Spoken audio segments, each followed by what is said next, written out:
Hello again. I'm Braddock Supervisor John Cook. Welcome back to Braddock Neighborhood News, the program I am using to provide you with information on issues facing our community and ideas on how we can strengthen our neighborhoods. This month, I'm honored to have with us John Frey, the Clerk of the Fairfax Circuit Court, the largest circuit court in the Commonwealth of Virginia. He was first elected in 1991 and has held the seat ever since. With the increasing population here in Fairfax County, the services provided by the Circuit Court under Mr. Frey's direction are as important as they are diverse. John, thanks for coming on the show. My pleasure, John. John, you know, to lawyers, of course, we know about the court and we know what it does and how important it is, but most people don't. The Circuit Court plays a big role in a lot of different areas of life, really. Tell us what the court does. Well, it's important to make a distinction between the Circuit Court Clerk's office and the General District and Juvenile Court. My office has no authority over traffic court or juvenile court, but the Circuit Court, as you said, is huge. We do marriage licenses, notary publics, civil cases over $25,000, felonies, misdemeanor appeals, probate. So there's a whole host of things, and the land records for Fairfax County. Land records are kind of a big deal, and your office has been keeping land records since 1742, if I recall, when Fairfax County became whatever a county was back then. Yes. But talk a little bit about that, because when we buy a house, we almost take it for granted. We know somewhere on the settlement statement, somebody's gotten some money for a title search, but right. You're the one who makes sure that we know what we own. Well, yes, we keep the records for the land records in Fairfax County and the city of Fairfax. We have a digital library of over 44 million records, and going back to 1742. And it's just what we've done is just been able to modernize those records and modernize the recording system. And now we're even into electronic filing of the land records. And that's a big deal for security purposes, making sure that they don't, paper records could get damaged.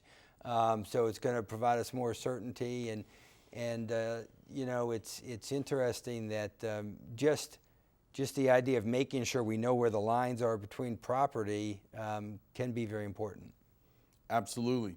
I like to tell people just a little story here that I think George Washington, and you know that he was the founder of our country, and he had Mount Vernon down here in Fairfax County, and that he was also a surveyor. And so surveyors are in the land records a lot, looking at the boundaries and getting the meets and bounds and things like that. And I think that he would have been very comfortable in the land records here on the East Coast, even Fairfax, up until about 1985. We were using the same grantee indexes. I think we changed from a quill pen to an ink pen, but essentially a lot of the technology was the same. But it was in '85 when the first technology started coming into the courts. We had a very primitive remote access system set up by my predecessor. It had 1 year of indexes and a couple of years of judgments. And compared to what we have with the 44 million plus records today online, it was very primitive, but it was a start. You know, you mentioned judgments, and that's important. When you go to court and you win your case or you lose your case, the court enters a judgment, and the record of that's important. It goes into the land records. So if you win your case, meaning somebody owes you money under that judgment, the record of that is kept by the courthouse. It becomes an attachment to property, and the only way you're going to collect on that judgment is to have that record that's preserved. Correct. When the judgment, and you can also get a judgment from an out-of-state court, or you can get a judgment from the General District Court and have it docketed in the Circuit Court judgment books. But that judgment attaches against the real property anybody owns at that time it's docketed or thereafter acquires, and it goes for 20 years. So that's a huge benefit for the creditor to be able to attach that judgment against property that the person owns at the time or may thereafter acquire. And it's important that those records be kept accurately, because when you're buying property, you want to make sure there's not a judgment against it or a lien against it or a judgment against the owner. You don't want any issue with whether the lines were drawn right. When you think about as much building and development as we've had in Fairfax County over the last 30, 40 years, it's not a good thing, and it sometimes happens when somebody builds a little bit over the line, and then on the next time the sale happens, somebody goes back into the records and says, oh, wait a minute, I don't own this. Easements, gas lines, sidewalks, roads, all of that's recorded in the courthouse. Correct. And it's important. I mean, you don't think about it, but there are things that cloud your title, which means are detrimental to your title, and then there's things that are beneficial.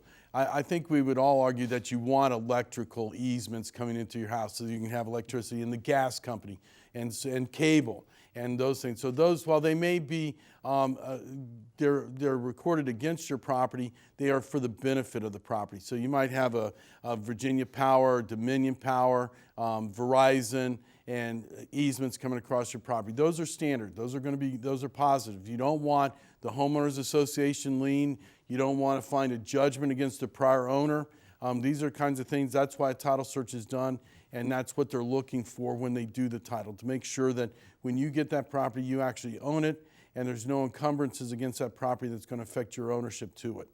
Yeah, and sometimes people are surprised by easements. I know we've had cases in my district. Somebody's going to put in a development someplace, and then they send a notice to a homeowner saying, well, we need to dig the sewer line through your front yard or backyard.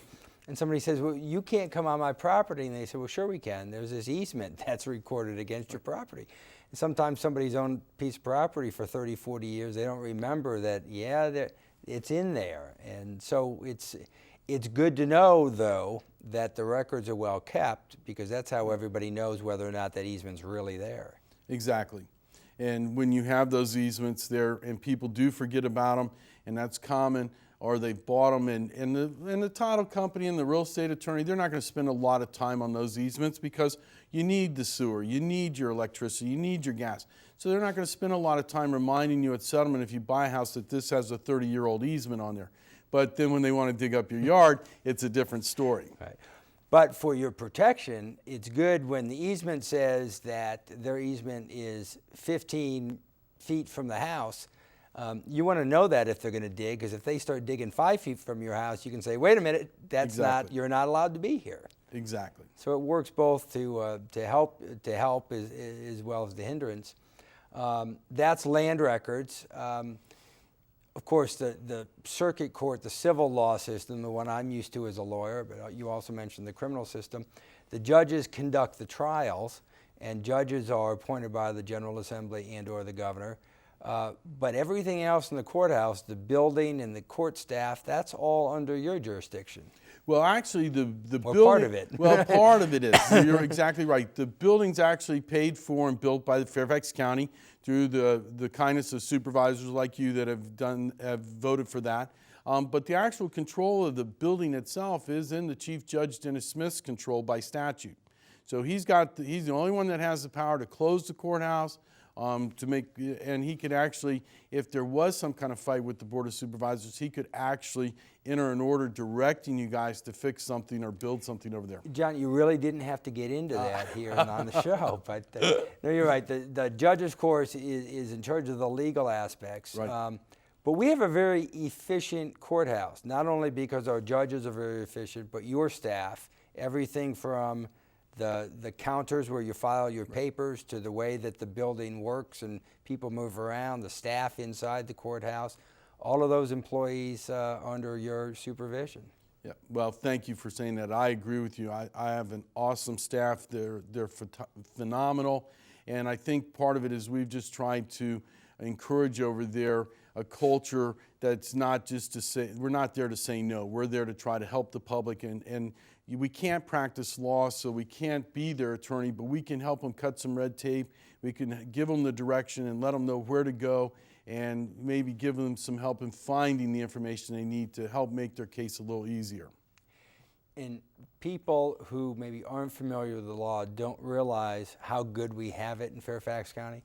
When you have a case in Fairfax County Circuit Court, you're almost guaranteed to have it go to trial within a year, and that's fast. Yes. You know, when you compare it to courts around the country, there are places like New York City where if you need to have the court make a decision in your case, you might be waiting 5 years.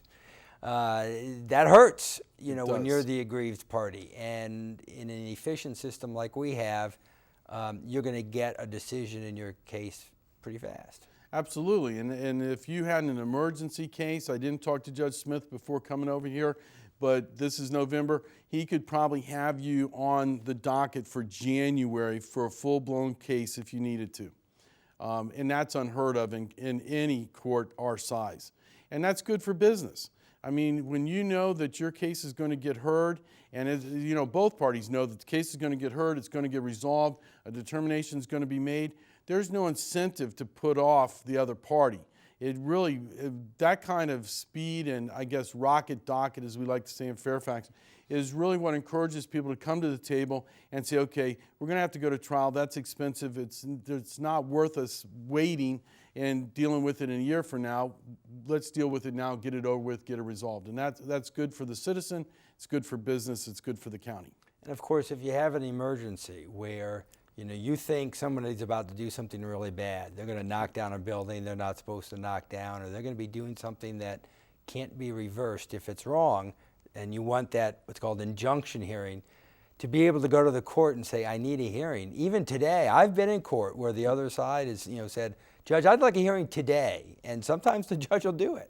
Absolutely, and we have judges that are on call in the morning and in the afternoon, are counter control judges, and they can hear emergency things, issues like that if need be.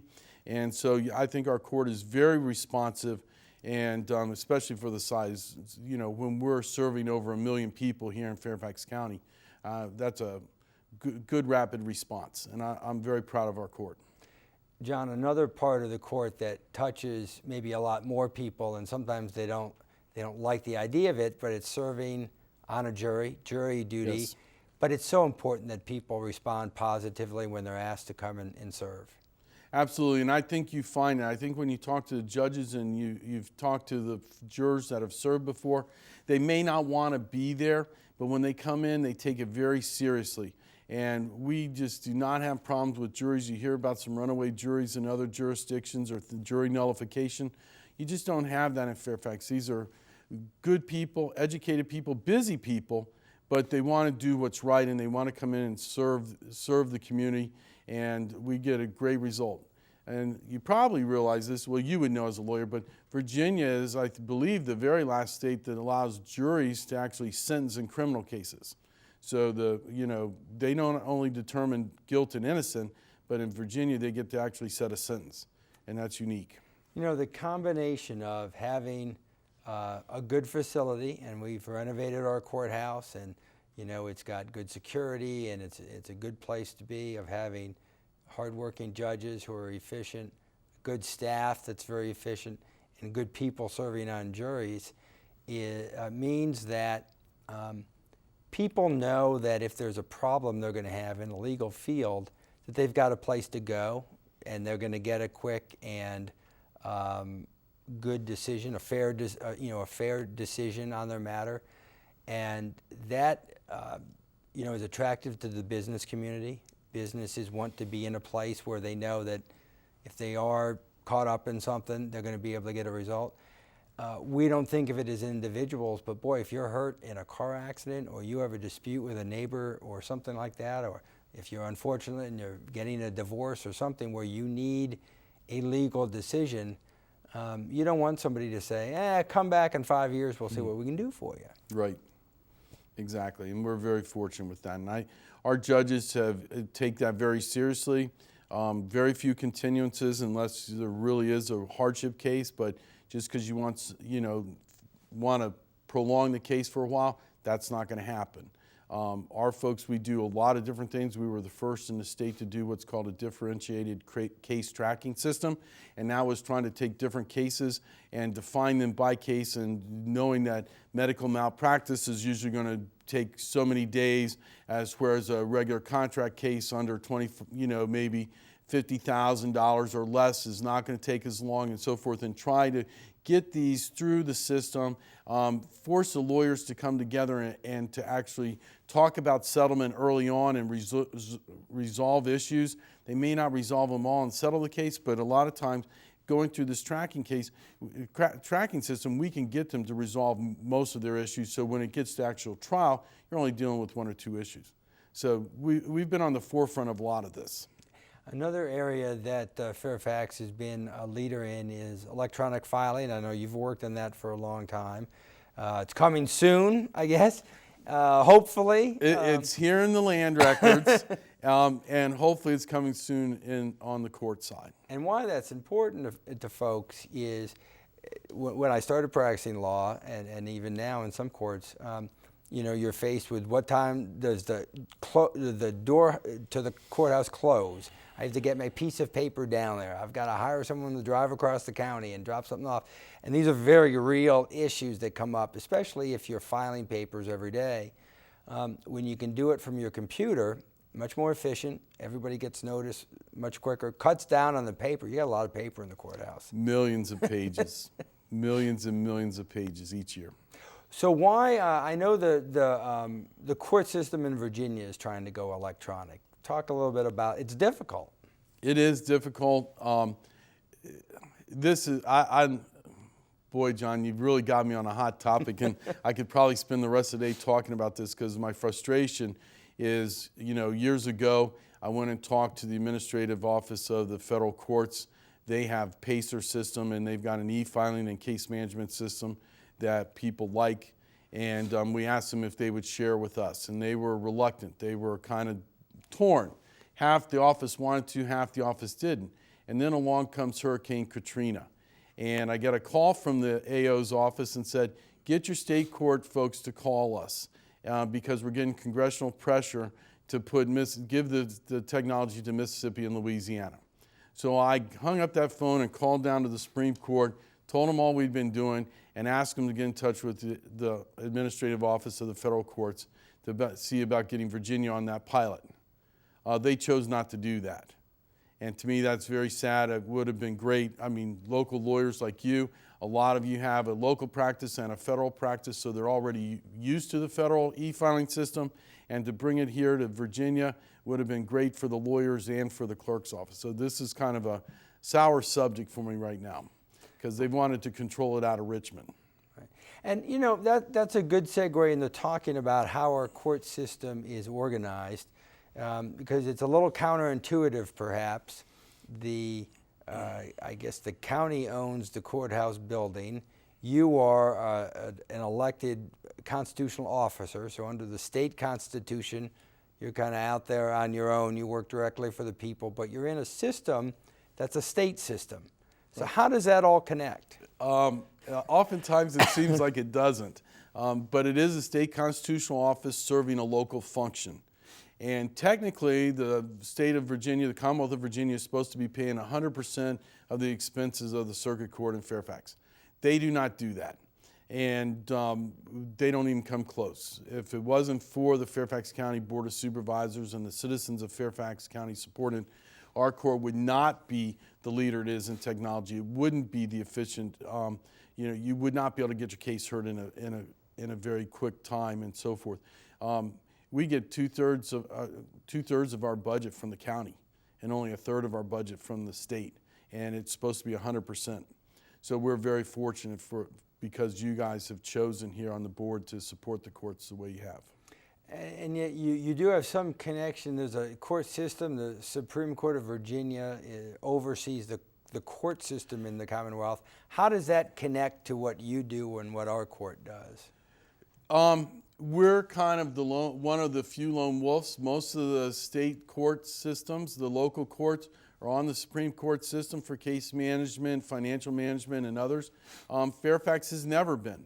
And that really goes back to Fairfax being a leader from the beginning. Back in 1985, under my predecessor, Warren Berry, Fairfax created in-house here the former, I think, CCC and IT departments for the county, developed the first case management system in the state, and the Supreme Court copied our system. So we've always been the leader. We've been ahead of the Supreme Court system time and time again on all kinds of technologies, from case management to e-filing in the land records to remote access. I mean, Warren's, well, like I told you earlier, was primitive, that it was the vision for remote access, that now we have 44 million plus records and growing each year online through a secure remote access system. And because of that leadership of the Fairfax courts, you're well known around the state. You have a good relationship with the other clerks around the state. And how is that important? How do you guys work together? It's very important when all the clerks together work together, not only on a state level, but on a national level. Number one, I don't care how big the clerk's office is, it can be the smallest clerk's office in Virginia, and I can go in there and I can learn something from them. So we are constantly supporting each other, sharing technologies, sharing new things. Ed Simonian over in Alexandria was the first court to go paperless. He did that even before the Supreme Court started thinking about imaging all these documents. So you learn from Ed. Here's a small court in a big metropolitan jurisdiction, but still a small court, and he's doing innovative things. So you can go around the state and you can find folks doing innovative things, say, that would be great in our court, let's grab it and use it here. And of course, share with them what you're doing. Right. And let's talk a little bit about how the court's organized. I don't think people probably have an appreciation for how many people work in our circuit court and all the different divisions and all the stuff that they do. So tell us a little bit about the organization of the court. We have 163 employees, and they range from providing direct administrative support to our 15 circuit court judges, from being court clerks or law clerks. And the law clerks are just got out of law school and they're waiting to pass the bar, and they're actually doing the legal research for the judges. Our court clerks go in there.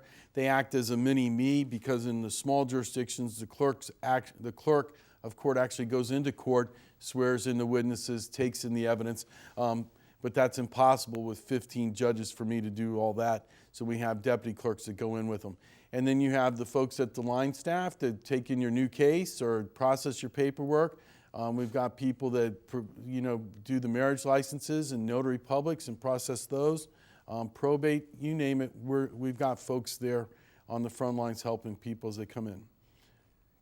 The job of clerk of the court, it's a traditional job, I think, in all states, historically an elected position, but not a political position.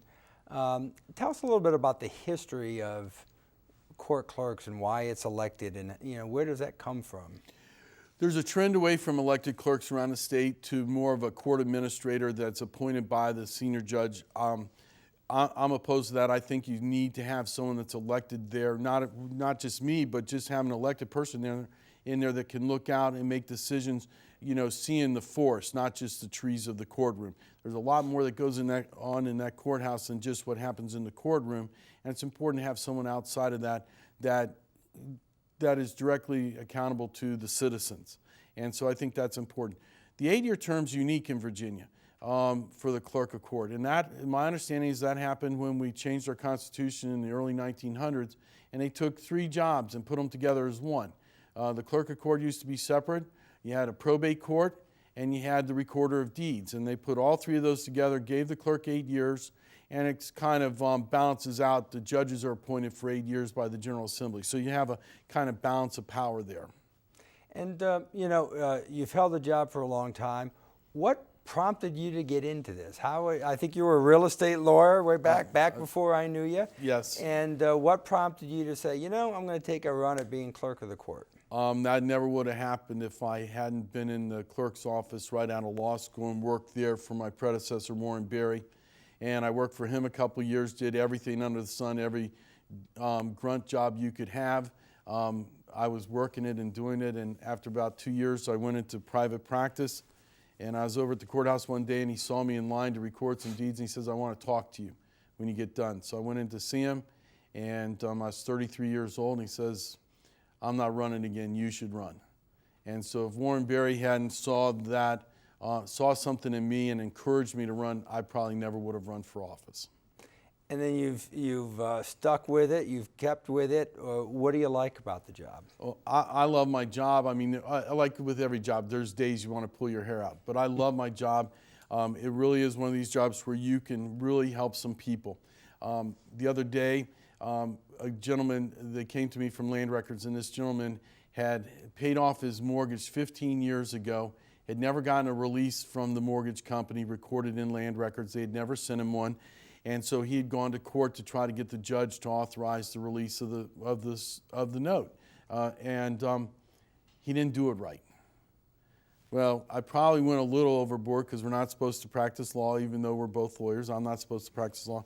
But went up there, talked to the judge, got the order correct that allowed the clerk, and there is a provision that allows, with the direction of the court, for the clerk to release the deed of trust. And so we were able to accomplish that for him.